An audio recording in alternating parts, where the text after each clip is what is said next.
Okay, classification of food पढ़ रहे थे तो वहाँ पे एनर्जी गिविंग फूड है, बॉडी बिल्डिंग फूड है और प्रोटेक्टिव फूड है जो हमें इम्यूनिटी प्रोवाइड करते हैं, डिजीज से लड़ने के लिए शक्ति देते हैं, लाइक दैट है। उसके बाद है कि name the disease induce due to deficiency of protein. Protein की कमी के कारण कौन कौन से बीमारी होते हैं? तो क्वासियोल्को और मेरास्मा जनरली रहता है, ओडिमा भी कभी कभी आपकी बॉडी में हो जाता है, तो मार्क्स के लिए दो बीमारी लिखेंगे काफी है। नेक्स्ट है व्हाट इज डेमोग्राफिक साइकिल। तो डेमोग्राफी क्या होता है कि पॉपुलेशंस के बारे में जो भी हम पढ़ते हैं उसको डेमोग्राफिक डेमोग्राफी बोलते हैं। तो उस पे रिलेटेड हमने 5 साइकिल्स पढ़ा था कि पॉपुलेशन साइकिल का पॉपुलेशन बढ़ता है, फर्स्ट सेकंड स्टेज में क्या होता है, सेकंड स्टेज में क्या होता है। तो फर्स्ट स्टेज में मेनली क्या था कि हाई स्टेशनरी स्टेट, जहाँ पे बर्थ डेथ भी बहुत ज्यादा था और डेथ रेट भी बहुत ज्यादा था, तो दोनों एक दूसरे को स्टेशनरी मोड में ला रहे थे। तो इस टाइप के हमने 5 साइकिल पढ़े थे जो एवोल्यूशन था एक पॉपुलेशन का, एक प्रोफाइल था पॉपुलेशन का एक कंट्री का, that is called demographic cycle. उसके बाद है various type of fat soluble और वाटर सॉल्युबल विटामिन को नेम करना है। तो फैट सॉल्युबल क्या है? ए, डी, ई के, बाकी जो बचता है बी एंड सी वो सारे हमारे वाटर सॉल्युबल है। नेक्स्ट आते हैं कि first aid for snake bite. तो स्नेक बाइट जब करता है तो ये बहुत इजी क्वेश्चन है, सभी को पता है कि जनरली पेशेंट्स को कूल डाउन करना चाहिए, उसको काम करना चाहिए। नेक्स्ट बहुत ज्यादा फ्राइटन है तो उसको थोड़ा पेशेंस देना चाहिए। अनलेस एंड अनटिल क्या होता है कि फ्राइटन के कारण कभी कभी हार्ट चोक हो जाता है, लाइक दैट। उसके बाद उसको इमूवेबल करना चाहिए क्योंकि जितना ज्यादा वो मूव करेगा उतना वो जो पॉइजन है उसके बॉडी में फास्ट एब्जॉर्प्शन होगा। उसके बाद जिस भी रिटर्न जगह पे जहाँ पे भी सैंड मार्क है वहां पे क्या है कि सोप एंड वाटर से धो देना चाहिए, लेकिन उससे पहले एक कॉन्स्ट्रिक्शन बैंड बांध देना चाहिए। अगर वो नहीं रहता है तो उसकी जगह पे कोई भी रस्सी या कुछ भी बांध देना चाहिए जिससे कि वहां से आगे खून नहीं जाए, जो भी पॉइजनस ब्लड आगे नहीं बढ़े। उसके बाद उस सैंड मार्क पे एक क्रॉस मार्क कीजिए और वहां से जितने भी खून है उसको ओज आउट कीजिए, बाहर निकाल दीजिए। ओके, अगर इनको सीपीआर की जरूरत है तो आप सीपीआर दे सकते हैं।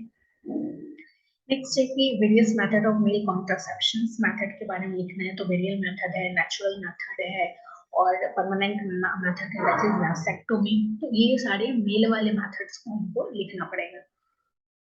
नेक्स्ट है कि वाटर प्योरिफिकेशन का मेथड क्या है। तो वाटर प्यूरिफिकेशन पिछले क्वेश्चंस में भी आया था, बट वहाँ पे क्या है कि लार्ज स्केल पे पूछा गया था, बट यहाँ पे लार्ज स्केल नहीं पूछा गया है। यहाँ सिंपल पूछा गया है कि what are the methods of water purification. तो सिंपल सबसे पहले जो शुरुआती दौर से करते हैं दैट इज बॉइलिंग। पानी को गर्म करते हैं कुछ समय के लिए, हाई टेम्परेचर के कारण क्या होता है कि बैक्टीरिया वायरस सब खत्म हो जाते हैं और हैवी मेटल्स भी जनरली नीचे में बैठ जाते हैं, सेडिमेंट बन जाते हैं। तो फर्स्ट वन इज बॉइलिंग। दूसरा रिवर्स ऑस्मोसिस में जो जाता है, आड़े सबके घर में जो रहता है। दूसरा क्लोरीन हम डालते हैं, 5% क्लोरीन वाटर में डालते हैं। तो क्लोरीन क्या करता है कि जनरली जो भी माइक्रोब्स है उसको किल करता है। और लास्ट है डिस्टिलेशन। तो ये वाटर प्यूरिफिकेशन का प्रोसेस है जिसमें वाटर को कंडेंस किया जाता है, इवापोरेशन के बाद कंडेंस किया जाता है, मतलब उसको बहुत गर्म हीट दिया जाता है, जैसे क्या होता है कि पानी भाप बनता है और जो भाप बनता है उसको कंडेंशन उसको कूल किया जाता है, उससे पानी वो भाप को फिर से कंडेंस करके वाटर बनाते हैं। तो ये काफी ज्यादा टाइम टेकिंग है, बट ये बहुत ज्यादा अहमियत है। आप जो भी क्या बोलते हैं प्रैक्टिकल के लिए जो भी वाटर यूज करते हैं जनरली डिस्टिलेशन प्रोसेस से ही उसको तैयार किया जाता है। नेक्स्ट है हार्ट अटैक के लिए क्या हम फर्स्ट एड कर सकते हैं। तो फर्स्ट एड हार्ट अटैक के लिए मेनली क्या कर सकते हैं, जितना ज्यादा आप पेशेंट को कंफर्टेबल वे में कर सकते हैं वो कीजिए। अगर उसका मेडिकल हिस्ट्री पहले से है, कोई ऐसा दवाई है जैसे एंजीना हो गया तो पहले नाइट्रोग्लिसराइड टाइप कोई दवाई है तो उसको वो दवाई दे सकते हैं, एस्प्रिन दे सकते हैं। कि अगर कोई क्लॉट हुआ होगा तो ब्लड फ्लो तेजी के साथ हो, उसके कपड़े को लूजन कर दीजिए। अगर पेन बहुत ज्यादा है तो मॉर्फिन टाइप का, अगर पहले से इसका कोई हिस्ट्री है तो वो दवाई दे सकते हैं, ऑक्सीजन एडमिनिस्टर कर सकते हैं और जल्दी से जल्दी ऐसे पेशेंट को हॉस्पिटल में भेजिए। क्योंकि हार्ट अटैक ऐसा कंडीशन है, कार्डियोवास्कुलर टाइप का ऐसा कंडीशन है जिसमें बहुत ज्यादा फर्स्ट एड आप नहीं कर सकते। उसके बाद है कि कुछ एक डिजीज का नाम बताना है जो रोडेंट्स के द्वारा काउज होते हैं और उसके ट्रीटमेंट। रोडेंट्स कहने का मतलब है कि वो चूहा टाइप का जो भी जानवर है उससे जो भी काउंट होते हैं, इसके तीत बहुत शार्प होते हैं, दे आर कॉल्ड रोडेंट्स। तो ब्लैक प्लेग है, लाइजा फीवर है, एमियोबाइसिस है, तो ये सब बीमारी काउंट्स होते हैं रोडेंट्स के द्वारा एज अ कैरियर काम करते हैं। ऐसा नहीं कि वो चूहा ये बीमारी फैलाते हैं, लेकिन काउस कोई ना कोई बैक्टीरिया, वायरस या कोई भी पैरासाइटिक वे में ही करेगा। अब इसका ट्रीटमेंट कैसे कर सकते हैं? तो आप रोडेंट्स को घर ही नहीं आने दीजिए, तो घर सीमेंटेड बना दीजिए कि चूहा प्रूफ रहे आपके घर। फूड को सही से स्टोर कीजिए, क्योंकि जनरली किचन में फूड खाने के लिए ही ये रोडेंट्स आते हैं और आपको बीमारी फैला के जाते हैं। या हम रोडेंटिसाइड्स का यूज कर सकते हैं। अगर कोई रोडेंट बहुत तेजी से मर रहा हो, बहुत मात्रा में चूहा अचानक से मरना शुरू हो गया, तो हमको म्युनिसिपल को इंस्टेंट बताना पड़ेगा, कुछ प्रिजर्वेटिव मेथड्स लें। उसके बाद है कि discuss the causative and mode of transmission of communicable disease. तो कम्युनिकेबल डिजीज जो होता है, तो मेनली क्या होता है कि जो एक दूसरे से फैले, दैट इज कम्युनिकेबल। आदमी से इंसान में, एक इंसान से दूसरे इंसान में, इंसान से जानवर में, जानवर से इंसान में, मतलब म्यूटेट होते हैं। तो उसको इस टाइप की छुआछूत वाली बीमारी को कम्युनिकेबल डिजीज बोलते हैं। अभी किससे काउस होते हैं? तो इसके लिए कोई ना कोई एक माइक्रोब्स होता है, काउसेटिव एजेंट होता है। तो डिजीज काउजिंग जो भी माइक्रो ऑर्गेनिज्म है उसको काउजेटिव एजेंट कहते हैं। और ये काउजेटिव एजेंट या तो बैक्टीरिया हो सकता है, वायरस हो सकता है, प्रोटोजोआ हो सकता है, कुछ भी हो सकता है। ओके, अब ये मोड ऑफ ट्रांसमिशन कैसे एक दूसरे के साथ जो आ रहा है उसको मोड ऑफ ट्रांसमिशन बोलते हैं। तो ये दो तरह से चलता है, ये तो डायरेक्टली मिले या इनडायरेक्टली फैले। तो डायरेक्टली मतलब डायरेक्ट हम उसके साथ डायरेक्ट कांटेक्ट में आए, उस इन्फेक्टियस एजेंट जिससे को भी हुआ हो उस आदमी से हम डायरेक्ट कांटेक्ट में आए। तो अब ये डायरेक्ट कांटेक्ट कैसे हो सकता है? या तो पर्सन टू पर्सन, डायरेक्टली हम उस आदमी से मिल लिए, गले मिल लिए, उस हाथ मिला लिए, लाइक दैट। और दूसरा क्या होता है? ट्रांसप्लेसेंटल। तो ट्रांसप्लेसेंटल कहने का मतलब है कि कोई भी आदमी अगर मान लीजिए ट्रांसप्लेसेंटल प्लेसेंटा को थ्रू मदर से उसके बेबी में ये चीज हो सकती है। नेक्स्ट है इनडायरेक्ट मोड। अब ये इनडायरेक्ट मोड क्या है कि हम किसी आदमी से डायरेक्टली नहीं मिले, उससे वाया मीडिया मिले हो, जिस वजह से भी मिले वहां से मिले। अब एयरबोर्न ट्रांसमिशन होता है, फैकल बोर्न या वेक्टर। मान लीजिए कि एक आदमी बीमार है, वो किसी मेले में गया, वहां खांसा, स्नीच किया, वॉटेवर, दूसरा आदमी उसको नहीं जानता हो लेकिन उसी एक माहौल में आया, तो जो उसका बैक्टीरिया वायरस था वो उस हवा में सांस लिया और उसके अंदर गया, तो एयरबोर्न ट्रांसमिशन हो गया। ऐसे फूड बॉर्न होता है, वाटर बॉर्न होता है, लाइक दैट। कोई एक सामान छू लिया, ऑटो में जा रहा है, उसको ऑटो पकड़ के जा रहा है, तो वहां पे कोरोना वायरस से दूसरा आदमी आया, सेम जगह पे टच किया, तो उसको ट्रांसफर हो गया, दैट इज कॉल्ड वेकल बॉर्न। तो इस टाइप का जो भी बीमारी हो रहा है जिसमें आदमी डायरेक्ट टू डायरेक्ट नहीं मिल रहा है, वाया मीडिया कैसे मिल रहा है, that is called indirect mode of transmission. Next है हमारा कि ग्राम स्ट्रेनिंग। तो ग्राम स्ट्रेनिंग जो होता है वो हेंस क्रिश्चियन ग्राम ने 1884 में किया था। तो इसके हिसाब से जो स्टेनिंग पर्पल दे रहा था उसको हम लोग ग्राम पॉजिटिव बोले, और जो पर्पल नहीं रेड दे रहा था या पिंक दे रहा था उसको हम लोग ग्राम नेगेटिव बोले। अभी कैसे करते हैं हम देखते हैं। तो सबसे पहले क्या होता है कि यहाँ पे देखिए प्रिपेयर करते हैं, स्पेसिफाई इसको बार बार स्टेनिंग में क्या होता है कि कलर करके देखते हैं, कलर करके बार बार कलर करते हैं। तो सबसे पहले क्या होता है कि वॉइट फिक्स, सबसे पहले हम फिक्स करेंगे, कोई भी कलम लेंगे उसको फिक्स करेंगे हिट करके। उसके बाद हम इसमें वॉयलेट कलर देंगे, क्रिस्टल वॉयलेट। व्हाइट है तो दोनों ऑब्वियस वॉयलेट हो जाएगा। उसको स्टीम करेंगे 20 सेकेंड्स के लिए, उसके बाद उसको पानी से रिंच कर देंगे।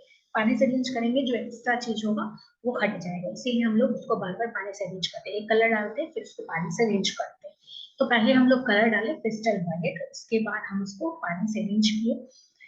अब जो क्रिस्टल रेड डाले तो वो क्रिस्टल व्हाइट कलर का हो गया, सॉरी क्रिस्टल व्हाइट कलर का हो गया। यहाँ पे देखिए दोनों gram positive and gram negative दोनों। उसके बाद हम लोग उसको दिए ग्राम आयोडीन से उसको ट्रीट किए। तो ये क्या करता है कि एक मॉर्टेंट का काम करता है, तो उसको खाने वाला, वो कलर को खाने वाला। तो बस 1 मिनट पी रखे तो कितना कलर खत्म किया, तो थोड़ा फेड करेगा। तो दोनों थोड़ा थोड़ा अपना कलर फेड किए। उसके बाद हम लोग इसको डीकलराइज करते हैं, एसिड अल्कोहल का मिक्स रेशियो में लेते हैं और उसको फिर से डीकलराइज करते हैं। तो जैसे ही डीकलराइज करेंगे तो जो ग्राम नेगेटिव होता है वो क्या करता है, डिकलराइज हो जाता है, बट ग्राम पॉजिटिव डिकलराइज नहीं होता है। फिर से हम इसको एक सैफ्रानिन से कलराइज करते हैं, तो पता चलता है जो व्हाइट है तो वो पर्पल हो जाएगा, जो नहीं है तो वो नहीं होगा। अब आपको लगेगा कि ऐसा क्यों कलर बदल रहा है, वो इसलिए कलर बदल रहा है क्योंकि जो ग्राम पॉजिटिव बैक्टीरिया होता है उसका जो पैप्टिडोग्लाइड लेवल है वो बहुत ज्यादा मोटा होता है। तो कलर को घुसने में या कलर को निकलने में टाइम टेकिंग तो लगेगा। कलर अगर अंदर चला गया है तो उसको मॉडर्न रहे या डिकलराइजेशन रहे, उसको कलर को हटाने में टाइम लगेगा।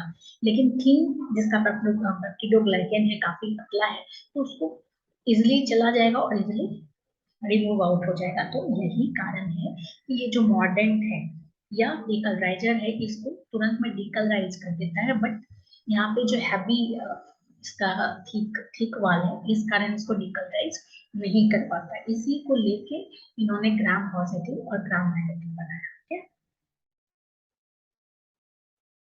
उसके बाद झील निल्सन है, इसमें भी हम लोग बहुत सारा कलर करके देखते हैं। तो इसमें एक स्मेयर लेते हैं, उसको हीट करते हैं, उसके बाद हम लोग इसको कार्बोक्सिल से देखते हैं जब तक कि इसमें फ्लूइड्स ना बने। उसके बाद उसको 5 मिनट तक रखते हैं और फिर एक्स्ट्रा वाश करने के लिए हम लोग उसको टैप वाटर में डालते हैं। फिर इसमें डीकलराइजर के तौर पे 20% सल्फ्यूरिक एसिड डालते हैं और ये प्रोसीजर हम लोग रिपीट करते हैं अंटिल जब तक वो पिंक कलर में ना हो जाए। और एसिड जो भी एक्स्ट्रा रहता है उसको हम लोग वॉश आउट करते हैं। उसके बाद फिर हम लोग उसको ऑयल इमर्शन में देखते हैं। नेक्स्ट है कि टाइफाइड और हुकवर्म इन्फेक्शन के बारे में आपको पढ़ना है। तो टाइफाइड मेनली क्या होता है कि एक तरह का कम्युनिकेबल डिजीज है जिसमें काफी ज्यादा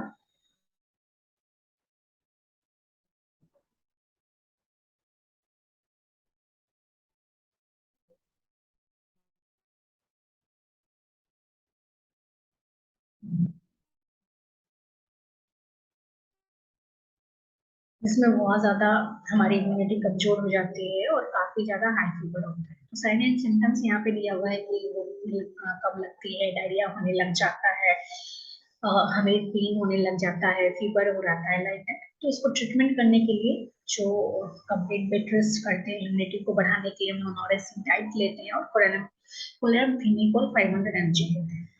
बुकवर्म इन्फेक्शंस क्या है, ये हेलमिंथ का इन्फेक्शन है जो नॉर्मली निमेटोड पैरासाइट्स के कारण होता है, नेक्टर अमेरिकस या एनसाइक्लोस्टोमाटा डोडोनी के कारण होता है। ठीक है, अब इसका सिम्टम्स क्या है, पेट में दर्द होने लग जाता है कि चूंकि ये जो भी है ये बुकवर्म क्या करते हैं, हमारा खून पीते हैं तो आयरन डेफिशिएंसी एनीमिया हो सकता है। इसको ट्रीट करते हैं हम लोग एल्बेंडाजोल या मेबेंडाजोल। वैसे ही whooping कफ और ट्यूबरक्लोसिस के बारे में लिखना है। तो whooping कफ क्या है, बहुत तेजी के साथ खांसी होता है, एक हुप साउंड क्रैक होता है, इसलिए whooping कफ बोलते हैं। तो उसमें क्या होता है कि सिम्टम्स रनिंग नोज है, कंजेशन होता है, और ये कंजेशन रात में बहुत ज्यादा है, इतना ज्यादा कभी कभी एपिसोड्स में हमको कफिंग आता है कि वॉमिट हो जाता है। ओके, ट्रीटमेंट के लिए क्या है, चूंकि ये बैक्टीरियल डिजीज है तो हम एंटीबायोटिक्स प्रीफर करते हैं और सम कम प्रिपरेशंस। ट्यूबरक्लोसिस क्या है, ये भी एक तरह का बैक्टीरियल डिजीज है जिसमें हमारा लंग्स बहुत ज्यादा इन्फेक्टेड हो जाता है। अब इसका सिम्टम्स क्या है, कफिंग है, ब्लड आने लग जाता है कफ में, चेस्ट पेन होने लग जाता है, वेट लॉस काफी ज्यादा होने लग जाता है, लाइक दैट। अब इसका ट्रीटमेंट करने के लिए जो है कुछ हम एंटीबायोटिक्स लेते हैं, लाइक दैट आइसोनियाजाइड है या रिफाम्पिसिन है, लाइक दैट। और यह कभी कभी हम लोग क्या करते हैं कि इसका कॉम्बिनेशनल थेरेपी भी लेते हैं। उसके बाद माइक्रोबियल क्लासिफिकेशंस आपको पढ़ना है, fundamental principle of microbial classifications किस आधार पे उसको बांटा गया है। तो ये एक तरह का क्या बोलते हैं, बड़ा सा क्वेश्चन ऐसे टाइप का है जिसको हम छोड़ते हैं, बाकी पढ़ते हैं कि various causes and symptoms of cancer और कुछ कैंसर के कैंसर ड्रग्स जो यूज हो रहे हैं उसके बारे में लिखना है। तो कैंसर में ये क्या है कि जहाँ पे सेल्स बिना वजह का ग्रोथ होने लग जाए, दैट इज कैंसर। तो अब ये कैंसर बहुत तरह का हो सकता है। अगर स्किन में कैंसर हो गया तो कार्सिनोमा, सार्कोलोमा, अगर कनेक्टिव टिश्यू ब्लड रिलेटेड कोई भी कैंसर है, ब्लड का कैंसर, तो वो किसके अंदर क्लासिफाई होता है, सार्कोलोमा। ल्यूकेमिया होता है जो हमारे बोन मैरो का कैंसर होता है। लिम्फोमा होता है हमारी इम्यूनिटी सिस्टम, इम्यून सिस्टम में अगर कैंसर हो गया तो लिम्फोमा।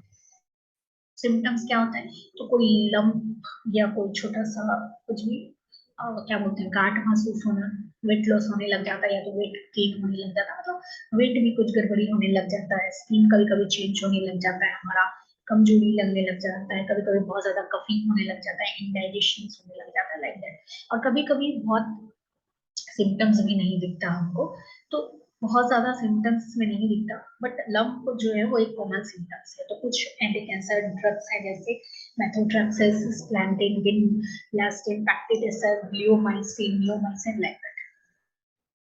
अब हम लोग इन various type of disinfections use in hospital. अब तो हॉस्पिटल में क्या क्या डिसइंफेक्शंस यूज होते हैं।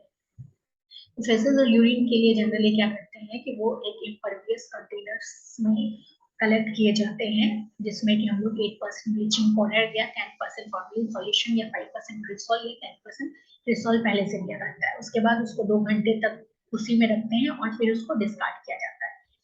स्प्यूटम थूक जिसको बोलते हैं, अगर वो कम है तो ठीक है, पेपर कंटेनर में रखते हैं, उसको जला दिया जाता है। लेकिन अगर ये बड़ा स्केल पे है तो उस केस में इसको क्या करते हैं कि हाई प्रेशर पे इसको बॉईल करते हैं, फिर उसको कहीं ब्रीड करते हैं। रूम सब क्या है, डिसइंफेक्टेंट के साथ पोछा मारते हैं। अगर कभी कभी फ्यूमिगेट करना हो, सर्जिकल रूम है, तो फॉर्मल्डिहाइड से फ्यूमिगेट करते हैं।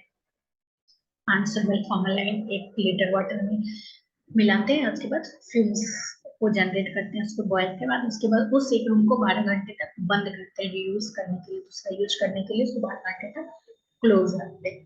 लिनन्स जो भी बेडशीट सब है, अगर फर्स्ट बेड है तो उसको फर्स्ट क्लोथ है तो उसको 10% फॉर्मलिन में डाल के रखते हैं, फिर उसको साबुन से धोते हैं और ऑटोक्लेव भी करते हैं।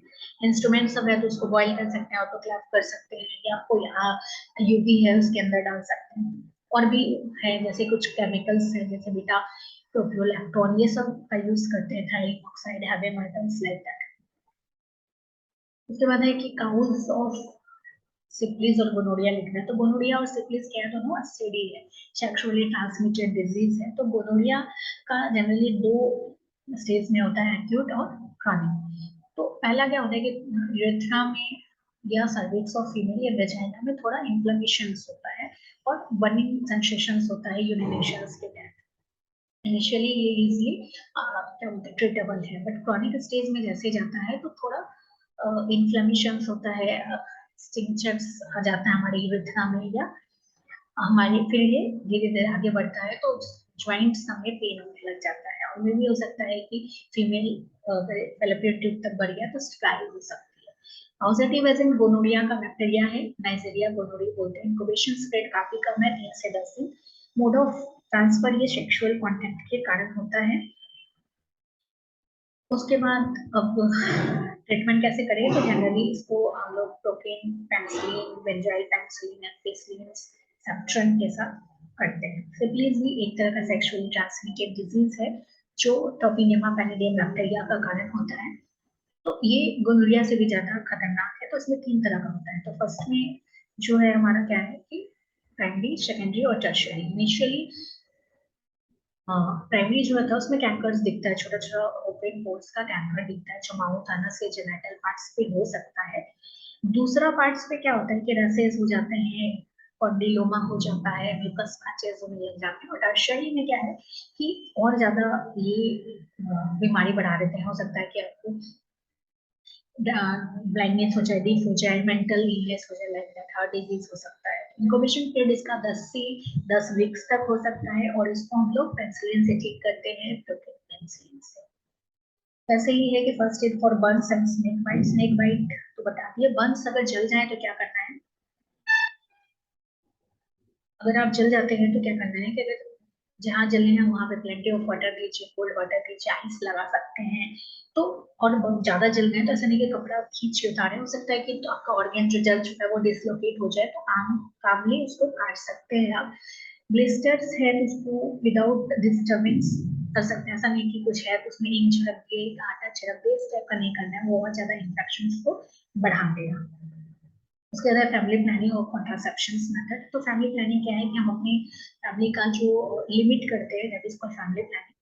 और ये क्यों करते हैं, हम अपने सुविधा के लिए, मेंटल पीस के लिए, या फिजिकल, हम उसको सोच के जो भी कॉन्ट्रासेप्शन अपनाते हैं, that is called family planning. Contraception method क्या है कि जो स्पर्म सेल और एग को फर्टिलाइजेशन से रोकते हैं, that is called contraception method. तो ये कॉन्ट्रासेप्शन मेथड दो तरह का हो सकता है, टेम्पररी एंड परमानेंट। परमानेंट में मेल स्टेरिलाइजेशन है, that is called vasectomy, and female sterilization है, that is called tubectomy. Temporary methods में क्या कर सकते हैं, फिजिकल मेथड जिसमें हम लोग फिजिकली बैन करते हैं यूनियन स्पर्म्स एंड ओवा का, जिसमें कॉन्डोम डायफ्रागम्स हो सकता है। उसके बाद एक से इंट्रायूट्राइन डिवाइसेस, जो डिवाइसेस यूट्रस में डाला जाता है और जो स्पर्मिसाइडल इन नेचर होता है, तो वो इंट्रायूट्राइन डिवाइसेस ये साल तक रह सकता है, like Lippes, loop and copper T. Chemical methods में क्या है, ये स्पर्मिसाइडल इन नेचर होते हैं, जो स्पर्म्स को मारने का काम करते हैं। हार्मोनल क्या होता है कि ओव्यूलेशन वाले पीरियड को अल्टर करता है। और नेचुरल मेथड्स में क्या है, abstinent complete avoidance of sex, that is called abstinence, या कोइटस को बीच में ही रोक देना, that is coitus interrupts. Safe period की ओव्यूलेशन जिस पीरियड में हो रहा है उससे पहले का टाइम या उसके बाद का time, that is called safe period. उसके बाद परमानेंट मेथड्स के बताएं कि वैसेक्टोमी, मेल स्टेरिलाइजेशन है, जिसमें ब्रेस्ट डिफरेंस को कट कर दिया जाता है। और ट्यूबेक्टोमी में क्या होता है कि फीमेल्स का स्टेरिलाइजेशन प्रोसेस है परमानेंट, इसमें क्या होता है कि फैलोपियन ट्यूब को कट कर दिया जाता है।